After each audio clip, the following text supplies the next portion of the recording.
berani, pemberani demi rakyat.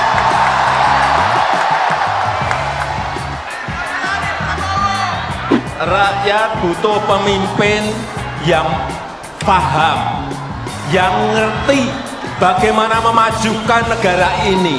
Karena pemimpin itu harus paham dan tahu potensi serta kekuatan negara ini, kekuatan bangsa ini apa. Dia harus tahu. Yang pemberani itu pernyataannya ditekankan berkali-kali sama Pak Jokowi. Kenapa penting sosok yang pemberani? Kenapa itu kemudian harus di-announce berkali-kali? Kalau kata John F. Kennedy sih, keberanian itu kebajikan yang tertinggi dari seorang pemimpin. Cerdas penting, jujur penting. Tapi cerdas dan jujur tanpa keberanian ya tidak akan membawa umat atau rakyat atau bangsa yang dipimpinnya melangkah. Karena pasti perubahan-perubahan itu karena tindakan orang-orang berani. Oke.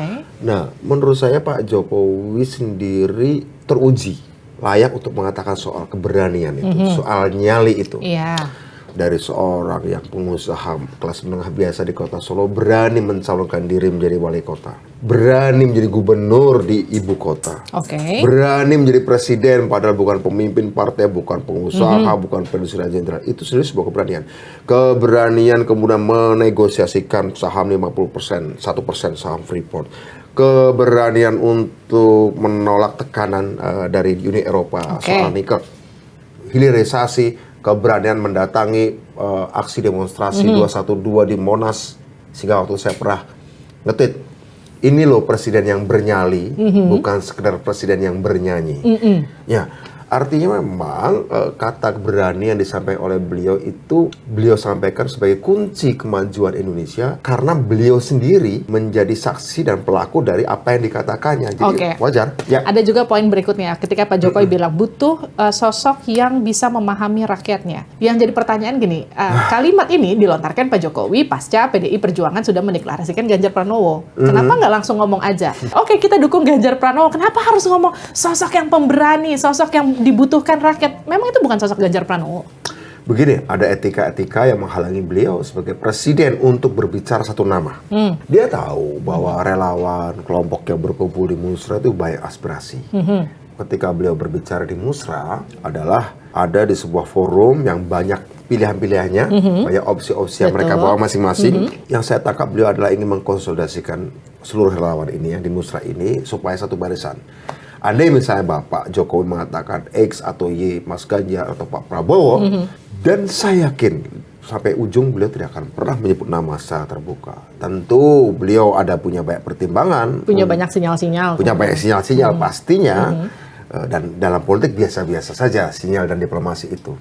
Tapi jangan sampai kemudian secara terbuka menyebut satu nama, itu saya pikir Pak Jokowi tidak akan melakukan itu. Tapi apa enggak kemudian itu membuat Jokowi ada di zona abu-abu, jadi terkesan berdiri dua kaki? Penerus saya nanti Pak Prabowo, di satu sisi ia mengatakan bahwa calon presiden yang cocok rambutnya putih. Kan Pak Jokowi bukan berdiri di dua kaki, Pak Jokowi berdiri di 270 juta pasang kaki.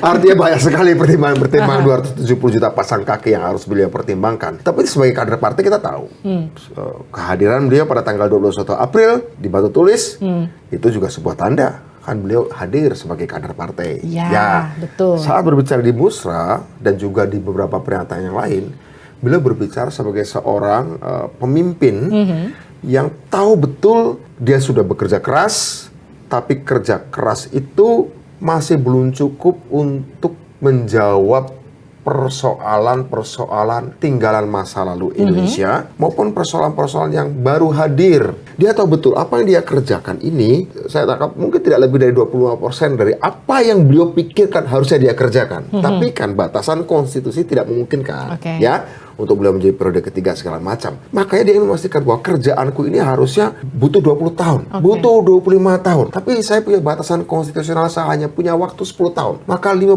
tahunnya itu harus seperti apa? Makanya beliau kan bilang, dia menyebut 13 tahun, tidak 15 tahun, tapi artinya itu kan 3 periode kepresidenan ya, Livia. Ketika beliau menyebut 13 tahun atau 3 periode kepresidenan yang harusnya 15 tahun, dia mengatakan bahwa kira-kira apa yang menjadi targetnya hanya bisa selesai dalam waktu 25 tahun. Disitulah dia tahu betul bahwa 15 tahun itu harus diisi oleh orang yang bisa menuntaskan itu, dan itu butuh keberanian, butuh pemahaman. ini menarik. Kalau keberanian sudah kita jawab tadi ya. Sekarang pemahaman. Ada dua kan pemimpin itu, yang memahami dan yang disukai. Idealnya sih dua-duanya, Livi. Yes. Misal Livi disukai tapi sekaligus paham. Seorang pemimpin seperti itu. Pemimpin apapun, pemimpin kelas, pemimpin keluarga, pemimpin organisasi, apalagi pemimpin negara. Saya kira survei segala macam itu yang dikeluarkan secara rutin akhir-akhir ini lebih banyak berbicara, bukan lebih banyak. Satu-satu yang dibicarakan adalah tentang siapa yang disukai oleh rakyat melalui presentasi. Pidato di Musra itu mengingatkan, seorang pemimpin pun tidak sekedar bermodal apa yang disukai atau bermodal dia disukai atau tidak. Tapi saat disukai, dia layak dan paham nggak tantangan 13 tahun yang tersisa itu, yang nggak beliau sempat selesaikan.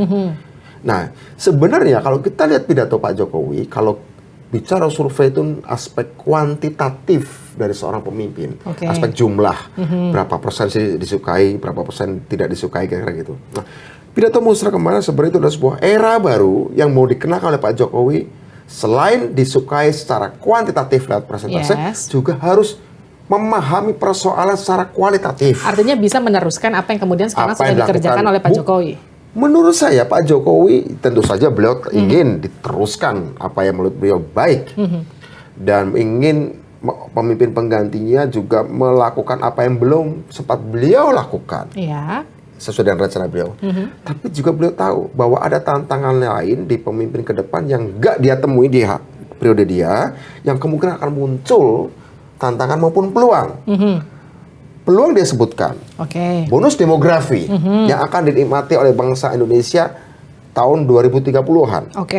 Dan itu hanya satu kali sebuah bangsa hanya menikmati itu. Artinya pemimpin Indonesia di 2024 sampai 2029 dan sampai 2009 sampai kemudian 2034 itu akan melewati satu periode emas. Periode satu-satunya ini sama seperti seorang manusia sakit cacar hanya sekali seumur hidup. Satu bangsa pun hanya sekali seumur hidup menikmati bonus demografi itu. Persoalannya, Livi, si potensi yang satu-satunya ini jika salah urus, dia benar-benar menjadi penyakit. Betul, dia akan jadi ngebom diri sendiri. Ngebom diri sendiri.